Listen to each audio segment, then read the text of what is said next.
Oke, balik lagi sama gua Dana di sini. Sekarang masih sama teman Siapa nama gua saya? lagi, Siapa nama saya? Aida, yang Semoga baik saya hati dan tidak sombong ini dan dan terlalu murah. terlalu murah Heeh. juga sebagai perempuan. Anjir emang. Terlalu Bukan murah. murahan anjir, murah aja Eh, murah. kan kalau kemarin ceritanya Atau yang gua upload yang sebelumnya. sebelumnya itu kan Sebelumnya. kita udah ngebahas soal lu gimana kerja sebagai TA anggota di DPR gitu kan. Iya, iya, iya. Iya, iya, Terus iya. nah kalau sekarang nih kita ngomongin DPR-nya sendiri nih. Kan lu Hmm, ahli banget tidak soal DPR. Walaupun anjir. kita sama-sama kuliah di ilmu politik, tapi kayak lu lebih ahli. Anjir anjir apaan? Lebih ahli di dunia perpolitikan. Enggak sih, biasa aja sih sumpah. Sebenarnya banyak banget teman-teman kita yang lebih ahli daripada gua. Gue cuman bekerja di Tapi kan lu bekerja lingkungan-lingkungan di itu. lingkungan DPR. Nah, Iya. pertanyaan simpel, kerjanya DPR tuh apa sih gitu kan? Pasti semua orang tuh pengen tahu kerjanya DPR tuh ngapain sih? Bayar mahal-mahal, Sa- pengen banget dapat kursi, sampai ada politik uang. Ngapa sih seharusnya kerjanya ngapain sih gitu? Jadi seharusnya seperti yang udah kita pelajari dan kita selalu ketahui, Hmm. fungsinya ada 3: legislasi, anggaran, dan pengawasan. Eh, Jadi harusnya DPR itu hmm. ngelakuin legislasi, ngelakuin pengawasan, dan juga apa Fungsi sih, anggaran. fungsi anggaran gitu. Hmm. Ya cuman menurut gue ya yang sayang tuh Hmm. fungsi legislasinya sih kurang sih. Maksud gue kita tuh 1 tahun tuh bisa ada undang-undang jadi aja tuh alhamdulillah gitu. Kayak lo harus cek deh, setahun tuh misalnya dari 10 undang-undang paling 7-nya ratifikasi. Undang-undang yang benar jadi tuh kayak less than 11 gitu. Yang kalau dihitung itu tuh satu komisi belum tentu dalam setahun ngasilin satu undang-undang. Sedangkan kalau kayak di luar negeri, di negara lain, itu tuh kayak undang-undangnya cepet gitu. Jadi itu Cepet sih, jadinya. iya itu sih satu yang menurut gue apa ya, kayak anjir gue gemes nih gitu. Kenapa sih lama banget nih? Emang pertanyaannya kalau gitu selanjutnya kenapa undang-undang itu bisa lama diciptakan?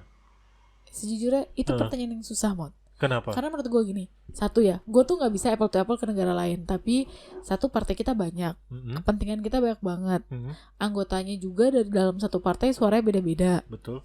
Terus mau bikin undang-undang itu panjang banget prosesnya, kayak panjang. Terus kadang-kadang mondar mandir gitu. Jadi Hmm. kayak gini nih, gue ketika di luar DPR, ketika gue belum ngebahas satu undang-undang, gue akan ngerasa kayak, oh anjir lama banget sih di DPR gitu. Walaupun gue di dalam nih waktu itu tuh, Hmm. tapi begitu gue ngerjain satu undang-undang, anjir pantesan ya lama banget. Gak taunya. Ternyata banyak banget proses yang harus dijalanin gitu. Jadi emang selama itu ternyata prosesnya sejelimet itu ya bikin undang-undang. Sebenarnya sih Bisa enggak. lu nggak tahu deh kalau lu breakdown gitu awalnya Jadi gimana? intinya nih, kalau lo bikin Eh, undang-undang secara mudah gitu secara sebenarnya mudah mudah ya, orang awam mengerti gitu. misalnya ini undang-undangnya dari pemerintah nih. Oh. Jadi pemerintah tuh harus udah jadi dulu nih. Pemerintah itu nggak cuma satu kementerian. Misalnya let's say, oke, gue bahas dari undang-undang yang gue kawal sampai jadilah gitu ya. Namanya Undang-Undang Pengelolaan Sumber Daya Nasional. Hmm. Ada cerita lucu di undang-undang ini. Nanti gue ceritain. Hmm. Jadi ini undang-undang dikumpulin dulu nih di kementerian. Dari pertama tuh yang udah pasti ada tuh waktu itu Kemenhan yang leading sektornya. Tapi itu udah harus kayak di approval atau disetujui sama Kemenkumham dan lain-lain. Kalau kayak perlindungan data pribadi itu harus ada Kominfo, harus disetujuin Dukcapil, Kemendagri, disetujuin Kejaksaan Agung, disetujuin kepolisian, disetujuin sama Banyak banget stakeholder. iya itu satu undang-undang. Itu tuh kayak harus udah approval semua, kalau enggak tuh nyangkut di pemerintah. Udah nih. Oh, berarti naskahnya itu sebenarnya di Itu pemerintah tuh harus selesai dulu udah semuanya. selesai semua dulu. Stakeholdernya semua tuh harus setuju. Harus setuju. Harus Stakeholder setuju dengan draft tersebut. iya Anjir lama banget. yang dikirim sama presiden, ya kan? Awalnya tuh Nah. berarti awalnya banget kan yang gue tahu tuh dari naskah akademik. Nah, naskah akademiknya tuh siapa yang buat sih sebenarnya? Tergantung siapa yang ngajuin. Kalau dari DPR, jadi DPR tuh punya PNS gitu, sekelompok PNS lah ya. Kita bahas yang tadi dari pemerintah Oh, itu. yang dari Berarti pemerintah. dari pemerintah naskah Nah, akademisnya. siapa yang buat? Apakah kementerian yang mengusulkan atau? Kementerian yang mengusulkan. Oh, jadi dia yang bikin Iya, naskah dia yang akademiknya. bikin. Oh, bukan Cuman- dari Setnek ya? Bukan, tapi nanti semuanya. Nah, jadi gini, kementeriannya tuh harus, gue ambil 2 contoh ya. Perlindungan data pribadi satu yang masih ongoing, sama PSDN. Kalau perlindungan data pribadi tuh lebih ribet di sisi pemerintahnya. Kominfo harus setuju, Dukcapil harus setuju. Dukcapil itu Kemendagri. Abis itu Kejaksaan Agung harus setuju. Terus kepolisian harus setuju, Kemenkumham harus setuju karena Kemenkumham ada di semua undang-undang. Abis itu terakhirnya dikirim ke Setnek harus setuju. Lo bayangin aja tuh Mod. Itu belum yang kayak misalnya ada BSSN dan ada lembaga-lembaga lain juga yang harus dimintain pendapatnya. Jadi emang panjang banget bikin satu undang-undang. Nah, jeleknya menurut gua, dan itu juga terjadi di DPR, pola kita ketika menolak adalah tidak menyetujui. Jadi kalau bukan ngasih solusi. Kalau ini undang-undang gak diburu-buru banget, itu tuh didiemin. Kalau lo diundang rapat lo nggak datang, kalau diundang rapat lo disposisi sampai ke level terkecil, ya nggak bisa ambil keputusan gitu. Terus akhirnya lo nggak bisa bahas gitu. Akhirnya kan nggak maju-maju gitu. Kayak waktu itu perlindungan data pribadi itu dijanjiin dari tahun 2018 kalau nggak salah gue masuk DPR apa 2019. Akhirnya itu baru masuk 2020 dan itu cuman gara-gara emang benar-benar finalisasi tuh. Tapi perlindungan data pribadi itu dari pemerintah. Dari pemerintah. Oh, dari pemerintah. Gitu. Jadi kayak hold-nya lama banget gitu loh. Jadi kayak di mereka aja tuh untuk setuju tuh lama banget gitu. Jadi perlu Jadi gue mikirin tuh kayak political will. Dari pemerintah sendiri tuh banyak stakeholder yang akhirnya harus setuju. Nah, pada saat dia masuk DPR itu ngulang lagi dari awal. Iya, semua lagi. Tapi dibahasnya pertama kali di mana? Di fraksi atau di Balek, Badan Legislatif enggak ya? Enggak. Jadi kalau udah nyampe DPR, kalau misalnya dari pemerintah nih. Begitu nyampe di DPR kan itu namanya surat presiden. Sampai ke pimpinan DPR dibahas di rapat yang namanya rapat BAMUS, Badan Musyawarah. Itu isinya semua ketua komisi, ketua fraksi, ketua-ketua badan lah, pokoknya yang semua ketua rapatin terus dibahas. Oke, undang-undang ini dibahas di mana ya guys? Gitu. Udah kan diketok nih. Oke, komisi 1 ya. Oke, misalnya komisi 1 gitu. Udah nyampe di komisi 1, nanti komisi 1 bikin rapat namanya kayak rapat pemandangan umum. Terus pertama tuh harus dibentuk panja karena panitia kerjanya. Karena nggak mungkin semuanya itu involved di situ ketika ngebahas detail-detailnya. Terus nanti sebelum kita ngebahas banget, kita juga harus bikin rapat dengar pendapat umum, harus dengerin masyarakat, harus dengerin pakar, harus dengerin dari pemerintah dari sektor yang lain juga, dari pemerintah itu juga tersendiri gitu. Jadi itu udah panjang. Kalau satu undang-undang dan misalnya DPR pengen komprehensif, itu RDPU-nya bisa 6 kali, 5 kali. RDPU, rapat dengar pendapat umum. Itu dengerin masukan masyarakat gitu. Itu cuma dengerin masukan masyarakat kan. Kalau misalnya satu meeting itu let's say seminggu 3 meeting, ya berarti tuh kalau misalnya dia bikin 6 kali udah 2 minggu habis cuma buat itu gitu. Misalkan, tapi pada kenyataannya itu bisa 3-4 minggu gitu. Karena ada agenda lain yang harus dibahas. Ya karena gak cuma satu kan undang-undang yang dibahas. Ya, kan terus juga ada rapat anggaran, habis itu juga ada kunjungan kerja. Terus DPR itu seminggu tuh rapat cuma 4 hari. 1 hari tuh buat fraksi partai. Jadi cuma Senin, Selasa, Rabu, Kamis. Terus kalau ada paripurna harus geser. Jadi kayak nggak segampang itu bikin jadwal. Nah, setelah akhirnya ada RDPU, terus habis itu dikemanain? Terus nanti kayak ada rapat pandangan umum. Jadi semua partai itu nyampein, oh ini pandangan kita nih, ini pandangan kita nih, udah nyampein. Udah nanti setelah dari situ masuk ke pembahasan panja, ke pembahasan masing-masing pasal, dan itu tuh panjang banget ya kan, lo bayangin aja. Tapi itu pembahasan masing-masing pasal tuh di panja apa di komisi? Di panja. Di panitia kerja. Tapi itu lebih kecil lagi dibanding komisi ya? Itu lebih kecil lagi. Jadi kalau misalnya komisi 55 orang tuh paling kayak 20-25 orang, it depends lah, gue nggak terlalu inget. Cuman jadi lo bayangin dong, dan itu tuh bukan per pasal diketoknya. Bisa per kalimat gitulah bahasanya. Wow. Jadi kalau misalnya pasal 26 terus ada berapa kalimat, ya udah diketok gitu. Coba lu bayangin, terus harus ada quorum. Begitu satu orang harus pergi, karena kan yang namanya anggota DPR kan banyak partai dari banyak daerah. Gak cukup quorumnya. Di panja itu harus quorum. Harus quorum. Kok gak cukup quorumnya. Bubar. Rapatnya tunda. Yang kayak gitu-gitu. Nah, setelah dari rapat itu, rapat panja itu terus udah hasil udah draft selesai nih. Itu udah bisa disebut draft belum? Udah. Jadi pertama panjanya setuju dulu. Atau kalau drive-nya mau cepet, panjanya langsung didudukin sama pemerintah. Baru kenapa gini, terus baru diketok. Oh, tapi sebenarnya harusnya kalau setelah dari panja balikin lagi ke pemerintah. Enggak, didiskusin lagi sama pemerintah. Jadi ini nih hasil panja gitu. Terus nanti yang ideal ya. Terus nanti didiskusin lagi sama pemerintah nih. Pasal 1 ini ya, pasal 2 ini ya, pasal 3 ini ya gitu. Tapi kan pemerintah bisa berubah pikiran, Mod. Karena kan ketika bikin misalnya mungkin let's say ini misalnya undang-undang apa ya? Tapi maksud Apa gua gitu? dari draft awal Hmm? ada pandangan umum dari masyarakat, terus ada panja. Nah, setelah panja itu kan draftnya pasti berubah dong dari awal yang dikasih Iya sama pasti. pemerintah. Nah, itu Ah, dikasih ke pemerintah lagi. Ini lo iya, mau nggak gitu? iya dibahas dan itu Dibahas lagi. dibahasnya per pasal lagi. Berpas lagi. Itu berarti pembahasan bareng antara panja dan pemerintah gitu. Iya, Hmm. lo bayangin itu. Nah, kalau Lama misalnya itu. pemerintahnya mau ngerubah lagi, diulang lagi nggak proses yang tadi?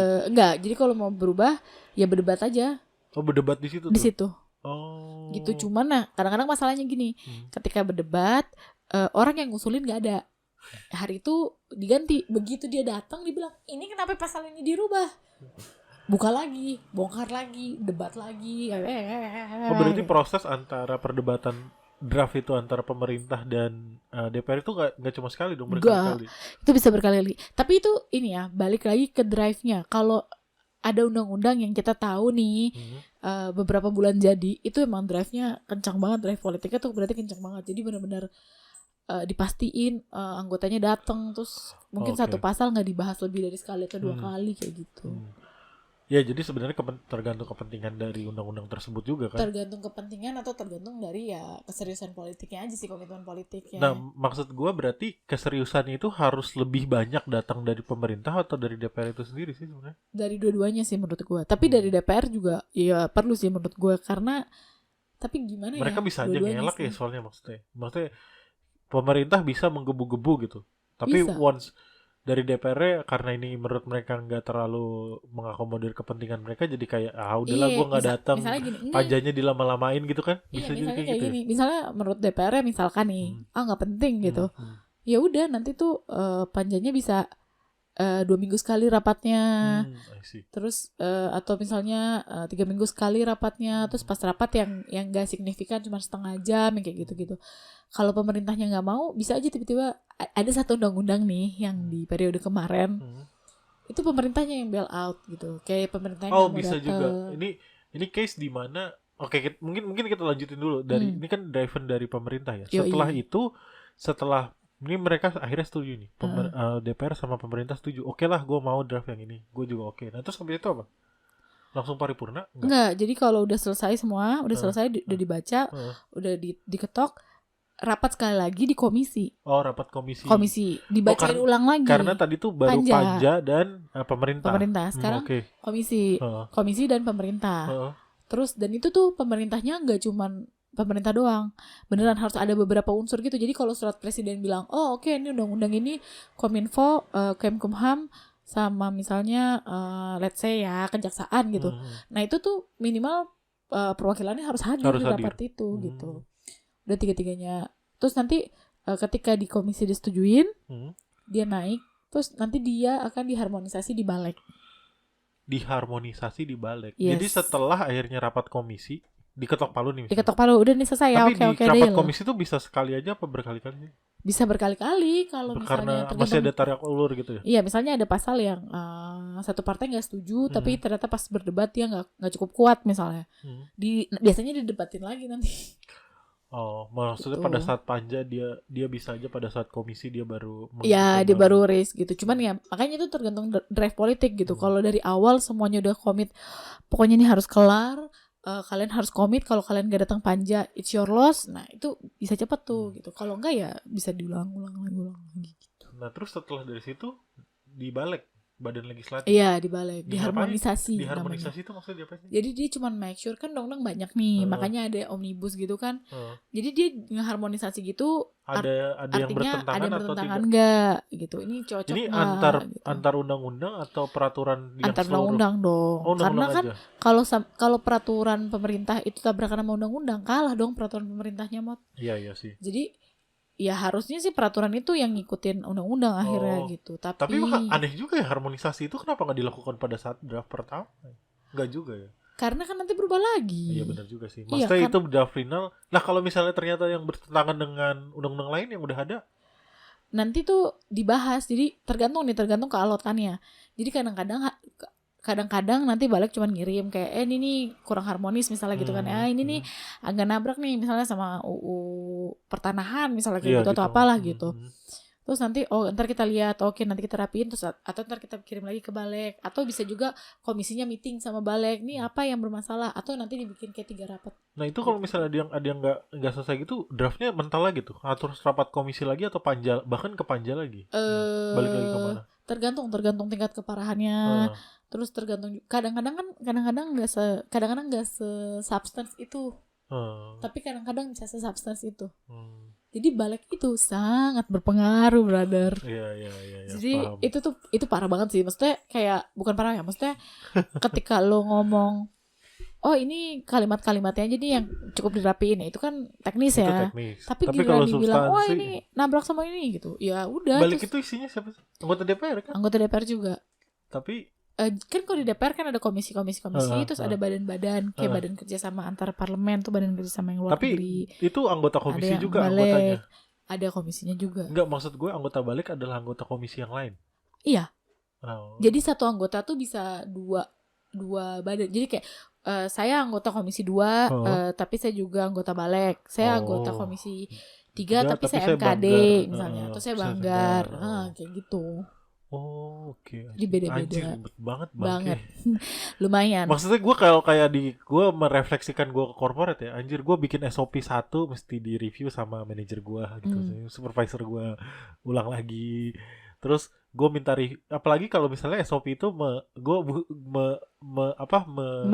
merefer ke stakeholder yang lain mesti itu aja ribet men, apalagi kayak gini. Iya, makanya undang-undang tuh bisa lama banget, tapi otherwise undang-undang juga bisa cepet banget. Nah setelah dari Balek baru tuh di paripurna atau baru balik ke komisi, dibilang it's okay, terus nanti naik ke paripurna. Nah paripurna itu udah yang paling terakhir kan? Udah dibacain di paripurna. Gitu. Itu drive-nya kan dari pemerintah. Nah kalau cerita dari drive-nya itu dari DPR sendiri? Kalau drive-nya dari DPR, jadi nanti DPR tuh akan nentuin. Jadi setiap tahun itu komisi itu boleh nentuin dua prioritas tahunan lah bahasanya. Jadi mereka tuh boleh masukin 2 undang-undang utama yang akan dibuat dari inisiatif DPR. Nanti tuh DPR kan punya perangkat, ada perangkat PNS dan segala macam. Mereka ada yang namanya peneliti, ada penyusun undang-undang. Nah, nanti itu di komisi itu atau di badan DPR, di Setjen DPR gitu. Di Setjen. Tapi nanti biasanya komisi akan minta, gue mau bikin undang-undang keamanan cyber gitu. Nah nanti mereka ngirim tuh, gue kirim 2 orang dari peneliti misalnya, atau 3 orang dari peneliti, 3 orang dari penyusun undang-undang. Tapi yang minta harus komisi atau? Iyalah, dari komisi. Jadi yang mengusulkan itu harus komisi. Komisi tuh mengusulkan gue mau bikin undang-undang ini.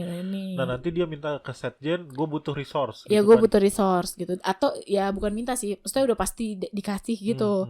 Terus nanti ada TA komisi juga yang ngedampingin. Yang ikut juga ngedampingin. Terus TA anggota juga ada mungkin? Enggak. Kalau nyusun naskah akademik enggak, itu doang tuh orangnya. Gitu. Tapi boleh nggak sih sebenarnya naskah akademik itu pertamanya dari anggota gitu misalnya? Sebenarnya boleh. Setahu gue tuh boleh. Itu tuh ada di peraturannya gitu, kayak di peraturan tata tertib gitu. Jadi boleh dari anggota drive-nya.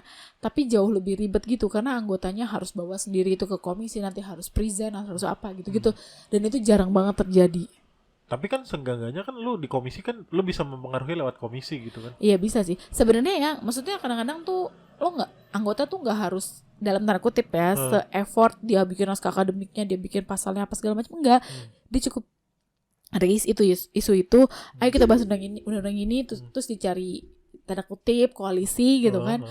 Udah semua orang setuju, ayo kita naik undang-undang ini, naik gitu. Nah nanti tuh perangkat akan ngebantu gitu. Yang penting tuh ada drive-nya di anggota DPR-nya. I see. Ya intinya sih ada kemauan, ada jalan. Iya. Makanya kan ada undang-undang yang cepet banget tuh, yang banyak banget didemoin orang. Apa? Ya kan? Kayak waktu itu undang-undang KPK. Iya, revisi KPK. Itu kan cepet banget. Cepet ya? Itu tergolong cepat ya. Terus KUHP itu kan ngebut tuh. KUHP bukannya lama ya? KUHP pasti lama karena pasalnya banyak banget. Lo bayangin ya, KUHP tuh pasalnya ribuan. Iya sih, karena ganti undang-undang. Cobalah lo bayangkan satu pasal. Tapi setahu gue waktu bikin KUHP nih, gue gosipnya itu benar-benar gosip. Ini gosip ya guys. Politik ini belum tentu benar. Kata gini, pasal 9 ini gini, setuju ketok, nggak boleh balik lagi ya. Karena kalau nggak digituin nggak bakal kelar itu pasal, karena tuh pasalnya ribuan setahu gue KUHP. Tapi Karena jadinya kayak begitu. ya itu makanya Ya itu perspektif sih, tapi emang banyak yang ya menolak, banyak juga yang mendukung kan segala macam. ya gitu itu ya. perspektif, dan itu adalah ya itu yang enak tuh diomongin setelah kita matiin YouTube ini. Iya, kita matiin itu asiknya out of video off the ya. record, Off ya. the record. Tapi maksudnya gitu, karena dulu tuh gue ingat banget kan gue tuh gue ngebantuin UU PSDN kan. Nah PSDN itu tuh pasalnya cuman sekitar 75-79 pasal. Tapi itu tuh kayak ngetok satunya tuh mondar-mandirnya tuh kayak ya ampun ini kok nggak kelar-kelar ya. Jadi gue tuh pernah, guys, bayangin nih, gue rapat dari hari Jumat, Sabtu, Minggu dari jam 9 pagi sampai jam 1 pagi. Anjir. Luar biasa. Itu anggota DPR ya kayak kadang-kadang shift-shiftan gitu kan. Karena mereka boleh shift-shiftan as long as quorum kan. Gue kan gak punya shift ya. Ya udah. Oh, Anda sebagai tenaga ahli nggak pernah sih? Nggak Tapi anggota DPR boleh sih, maksudnya boleh sih kan gimana? selama, jadi kan misalnya quorumnya tuh misalnya minimal 6 partai dari 9 gitu, 10 dulu. Ya udah, jadi harus ada 6 partai. Ya udah nanti setiap partai, misalnya gue gue PDI atau gue misalnya gue PSI gitu kan. PSI belum masuk parlemen. Misalnya gue PDI lah. Terus aduh gue jam 9 sampai jam 12. Abis itu gue ada meeting nih sama orang. Nanti gue akan pastiin nih, ayo dong teman gue yang orang PDI lain datang. Yang orang PDI lain yang di komisi yang sama. Yang sama. Tapi yang harus dipanja. Harus panja. Oh. Gitu. Dan harus komisi yang sama kan? Harus itu? komisi yang sama. Jadi itu kayak udah tek-tek gitu. Terus nanti kalau misalnya gue kayak harus pergi seminggu nih gitu, gue jadi gak jadi anggota panja ya, nanti ganti yang gak harus pergi gitu. Kalau drive-nya pengen cepet. Oh gitu. Ribet ya? Banget. Anjir lah, makanya Banget. pusing aja. Belum lagi tarik menarik kepentingan. Iya, terus belum lo mikirin substance-nya. Terus tuh kalimat tuh kadang-kadang kan gini, kita pas bikin tuh gimana ya? Kita kan gak bisa ngeprediksi masa depan ya, Mot ya. Iya. Jadi pas bikin tuh beneran yang kayak lo harus beneran bijak banget ketika bikin kalimat-kalimat di di RUU itu. Misalkan nih ya, ini nggak ada prasangka ya. Jadi misalnya gini, PSDN itu ketika bikin dalam otak gue tuh gini, oke, undang-undang PSDN berarti nanti ketika ini diimplementasikan, anyway, UU PSDN itu yang mengatur tentang bela negara, Komcat dan Komduk. Oh, jadi lu yang membuat kita jadi wajib bela negara nih, wajib militer? Ketika lo bikin tuh mungkin lo mikirnya kayak gini, lo mikirnya dengan konteks presiden sekarang gitu. Tapi lo nggak bisa mikir kayak gitu, misalnya atau lo tuh harus bener-bener holistik gitu bahasanya. Holistik, atau misalnya kayak gini, lo bikin undang-undang penyiaran lah misalkan. Yang tadi bercanda ya guys. Misalnya lo bikin undang-undang penyiaran, lo mikirin nih gimana ngeteks undang-undang penyiaran-penyiaran yang di TV dan apa segala macam sekarang nih kan. Terus lo berdebat gitu, misalnya lo berdebat sama industri, lo berdebat sama Balek, lo berdebat sama itu aktivis lu dan apa bikin segala itu macem. belum ada Netflix, terus tiba-tiba Netflix muncul gitu. Terus tiba-tiba ada Netflix, terus tiba-tiba ada YouTube, dan YouTube tuh udah naruh iklan gitu. Sedangkan iklannya di YouTube itu nggak diatur di dalam undang-undang penyiaran gitu. Dimana sekarang TV, let's say TV dan radio tuh selalu bilang, gue menjerit-jerit nih, udah gue berat, udah nggak boleh iklan ini rokok, itu alkohol apa segala macam. Tapi YouTube apa aja boleh gitu kan nggak adil gitu. Nah ketika kita nyusun, which is itu 5 tahun yang lalu mungkin ya kita belum mikir nyampe segitunya gitu. Jadi ketika lo bikin undang-undang emang kayak harus wise, dan menurut gue harus cepet sih, karena kalau nggak cepet udah hilang konteksnya gitu. Oke, ini terakhir kali ya. Ini panjang banget kalau mau kita bahas bener-bener. Iya, yang tadi di-cut ya. Enggak lah, nggak perlu, itu biasa aja. Nah, menurut lo ini apa yang dilakukan itu sudah efektif nggak sih, atau sebenarnya ada cara lain yang lebih efektif? Atau lo pernah ngelihat ini nggak sih, ngelihat bagaimana negara lain tuh membuat undang-undang yang lebih efektif? Kalau gue tuh ngeliat negara, gue pribadi, gue tuh pengen undang-undang itu yang lebih cepat sebenarnya, Mot.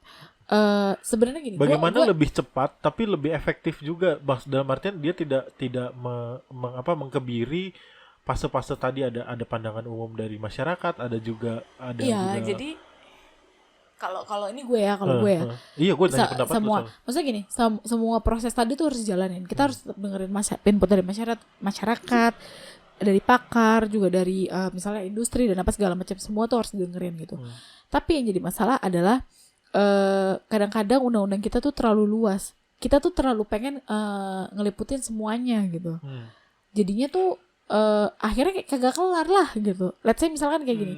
Ketika gue bikin undang-undang PSDN, itu ada bela negara, Komcat, Komduk gitu. Kalau itu dipecah jadi 3 undang-undang, mungkin akan jadi lebih cepat. Karena misalnya let's say yang nyangkut tuh sebenarnya cuma yang kemarin di Komcatnya doang gitu, atau di bela negara di terms kita wajib militer nggak sih gitu. Padahal yang dua lain tuh udah oke gitu, tapi nggak jadi maju-maju nih gara-gara sebiji, let's say. Jadi maksud lo adalah akan lebih efektif ketika satu undang-undang itu dibuat lebih simpel dan lebih. Iya, kalau gue. Ya nggak apa-apa, gue nanya pendapat. Maksudnya jadi semua proses ada, tapi yang dibahas sama sedikit substansi, jadi nggak lama Iya. untuk tarik-menarik kepentingan itu ya. Karena menurut gue gini, zaman sekarang tuh kan berubah-berubah mulu ya, situasi berubah, let's say teknologi berubah. Jadi banyak banget hal yang harus diatur, dan itu diaturnya tuh benar-benar harus kayak apa sih, cepet gitu. Kayak gitu. Sama gue rasa kayaknya DPR tuh harus agile, harus pakai agile masa kini. Iya, kayak misalnya gini, tapi gue nggak menentang, tapi gue nggak bilang gue mendukung omnibus law ya. Tapi menurut gue nggak menentang satu hukum yang gede banget kayak omnibus law, karena emang iya itu jadi masalah karena semua undang-undang tuh beda gitu loh. Kayak maksud gue kesel banget gitu. Walaupun sebenarnya udah ada, let's say udah ada balik, udah ada apa gitu, tapi proses harmonisasinya kadang-kadang lewat aja gitu. Karena mungkin ada ego sektoral dan apa segala macem gitu. Ya banyak Jadi, kepentingan lah. iya, kalau lo lihat nih kayak misalnya undang-undang Senat Amerika atau Senat atau kayak punyanya UK gitu.